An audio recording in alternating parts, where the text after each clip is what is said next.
Antino's well cleared. 3 lengths in front of the Wayne Wilson and kept going. It's all Antino, and Antino wins again. Antino from second. What a wonderful Welcome to this week's Antino. edition of the Final Gallop. It is episode 313 and as always is proudly supported by the Brisbane Airport Hotels Group. This week we're going to preview our runners for Doomben on Saturday, as well as Antino in the Group 1 Champions Mile at Flemington and Freedom Rally in the listed 5 Diamonds at Rosehill. Joining me this week is assistant trainer Craig Cavanough, with Tony Gollan supervising our interstate runners. Morning Cav, certainly a big Saturday for a stable across 3 states. It certainly is, Claire. Good morning to you. They got me off the reserve bench today, so we'll see how we go. Okay, well we will cross to Tony shortly for an update on both Antino and Freedom Rally, but first let's announce the winner of our latest promotion with the Brisbane Airport Hotels Group. The prize is a $200 voucher to the Catalina restaurant at Novotel Brisbane Airport. Okay Cav, over to you. The lucky winner is? The winner of the $200 voucher is David Driscoll. Well done, David. Yes, well done, David. A representative of the Brisbane Airport Hotels Group will be in touch with details of your prize voucher.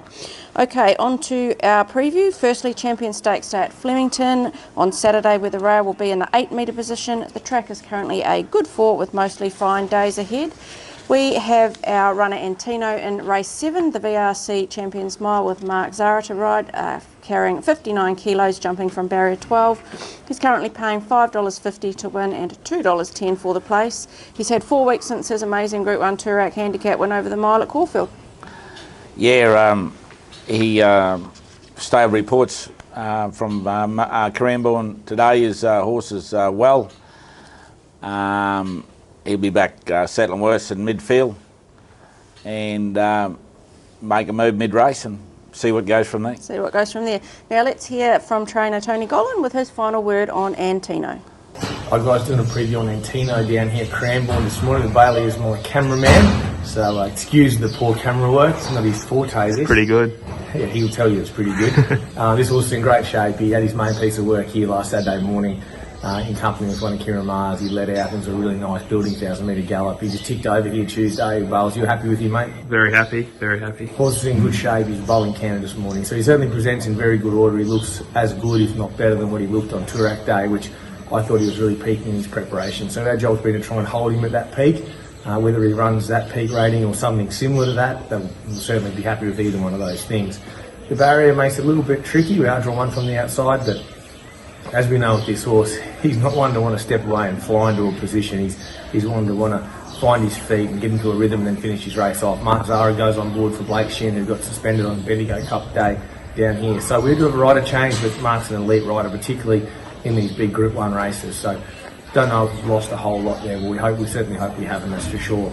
He's in good order. We feel we've got him as good as what he was on Toorak Day, and if he is, and he can run that similar style race, whether it be the early takeoff or what, we'll let the race unfold for Mark, and we'll certainly tell him what we think that his attributes are, which is a horse that can hold a high speed for quite a long time, which we saw on Toorak Day. But the horse himself, he's in great condition. This Champions Mile, certainly it's no afterthought in his preparation. The idea was always to give him a busy time towards the Toorak, back off him, allow him to try and hold that form then into a race like the Champions Mile.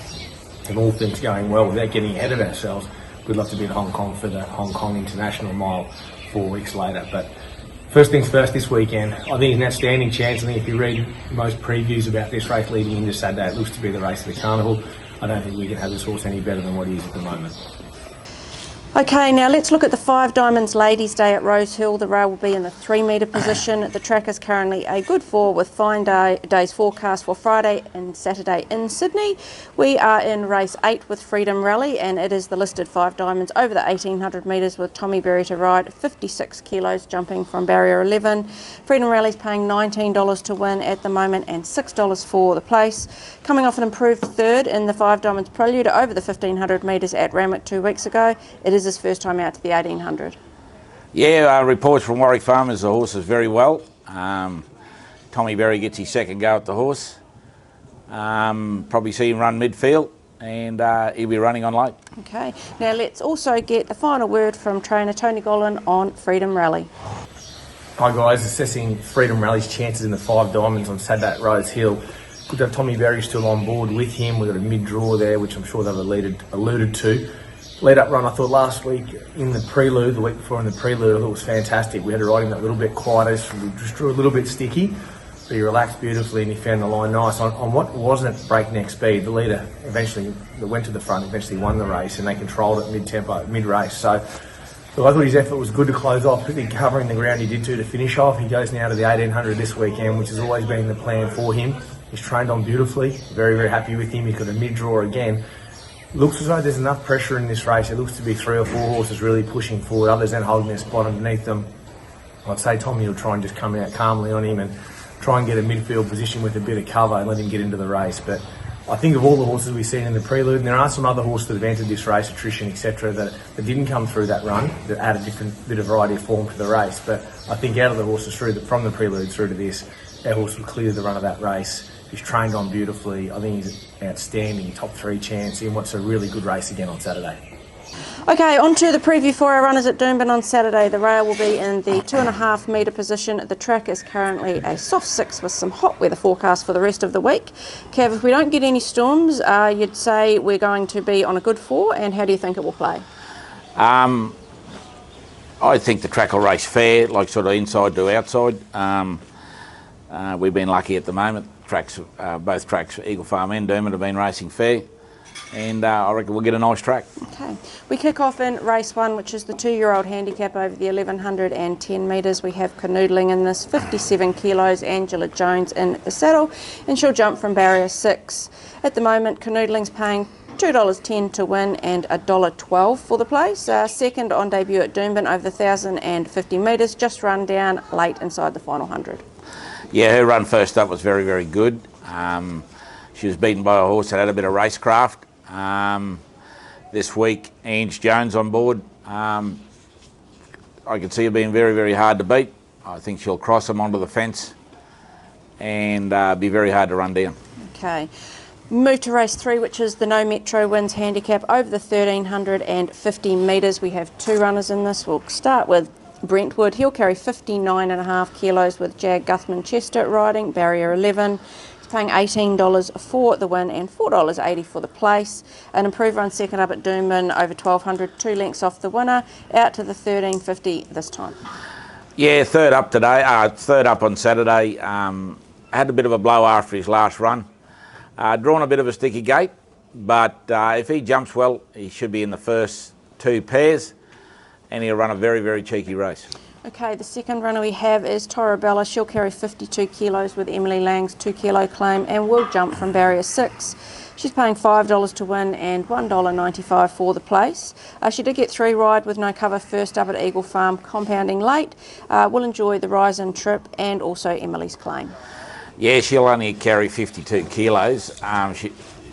She was unlucky the other day because everything just wanted to lead when our intentions were to lead. Ange never knocked her about when she was beaten, and she should run a very, very cheeky race. How are you going to split those 2? I'll go Torabella. Torabella, okay, to bounce back. Okay, we go to race 4, which is the benchmark 68 over the 1350 metres. We have Exceed Speed in this, and he will carry 60 kilos with Ryan Maloney riding, barrier 4. He's paying $7 to win and $2.60 for the place. He was good late when second, first up at Eagle Farm over the 1200 metres. He does rise and trip, and that suits having won 2 from 3 at that distance. Yeah, this horse is second up. Very, very good run first up. I thought he was home, and then he got caught right on the line. It's not a bad race, actually. There's a couple in it with a bit of form, but he's a very, very good each-way chance. Okay. We go down to race 5, which is the Class 3 plate over the 1615 metres. We'll have 2 running in this. We'll start with Habiba. She'll carry 58 kilos with Jag Guthman Chester riding her, and she will start from barrier 9. She's paying $21 to win and $4.80 for the place. She was good first up over the 1350 when you can consider her best forms at the 2000 metres plus, and should be improved up to the mile here.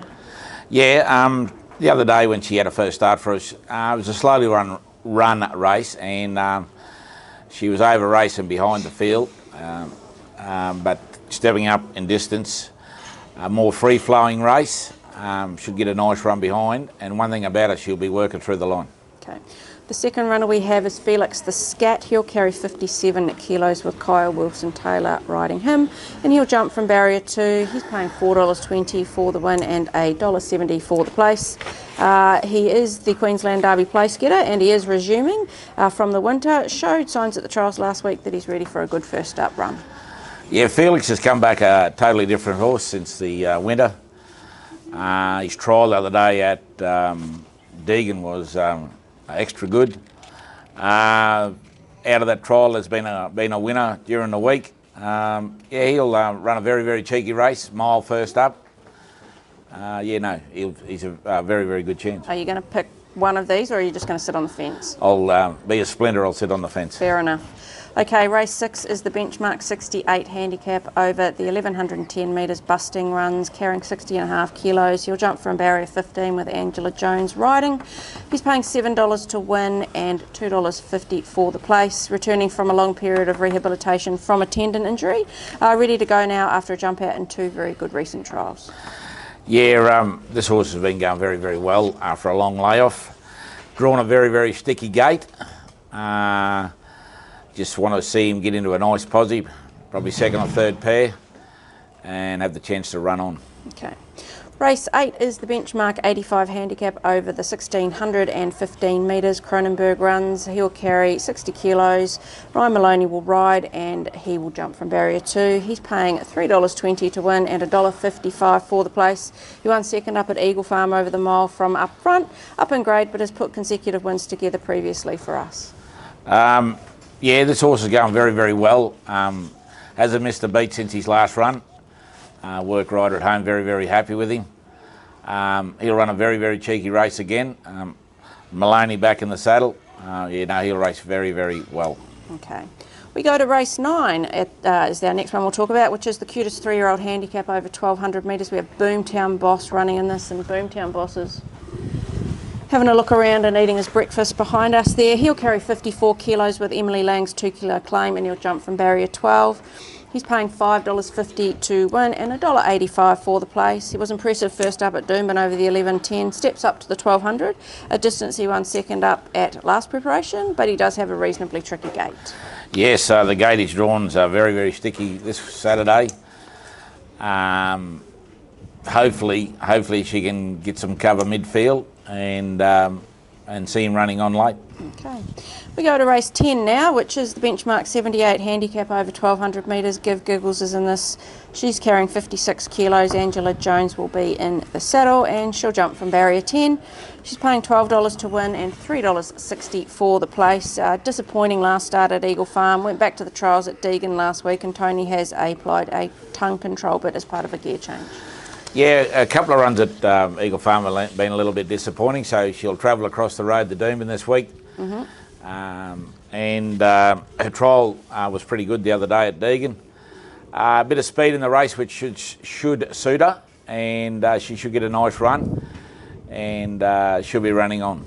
And the gear change, the tongue control bit will help her as well? Yeah, with that gear change, yeah, very significant. Okay. We are into the final furlong of this week's Final Gallop. Who is our best winning chance at Doomben on Saturday? Canoodling. Canoodling, that was quick. First up, straight out of the gate. Okay, fair enough. Best each way chance? We'll go Exceed Speed. Exceed Speed, okay. And your best at the Provincials, we've got Toowoomba Saturday and the Sunshine Coast on Sunday. We'll go to the Sunshine Coast on Sunday, and we'll go Rebellious Spirit. Okay, fair enough. The best track worker this week? We'll go to the jump out to Doomben on Wednesday and Golden Boom. Golden Boom, yeah, nice jump out that one. Okay, and your winner for the week? My winner for the week? Yeah. We'll go Kemazabi at the Gold Coast. He's always shown something, this horse, and he finally produced the goods on Saturday. Okay, that's really good. Okay, now it is time for Cav's Corner, which is supported by the Brisbane Airport Hotels Group. You did miss your multi last week with both Lockyer and Transatlantic placing. Are you going to go back to the safety of a place multi this week? No, my old man never bred a cow, so we'll go win-win. We'll go Canoodling a win, into Rebellious Spirit on Sunday a win. Well, that does go back to your best each way chance and your best at the Provincials, and your best winning chance, I should say. So you're sticking with your guts. Yeah, I'm confident this. Confident. You're always confident. Okay, good luck on Doomben on Saturday, Cav, and hopefully Antino and Freedom Rally can fly the flag with honours down south. Yeah, and just before we go, our vet Phil Burgay celebrated his 65th birthday yesterday. Happy birthday for Yesty, Phil. And best of luck to everyone over the whole weekend.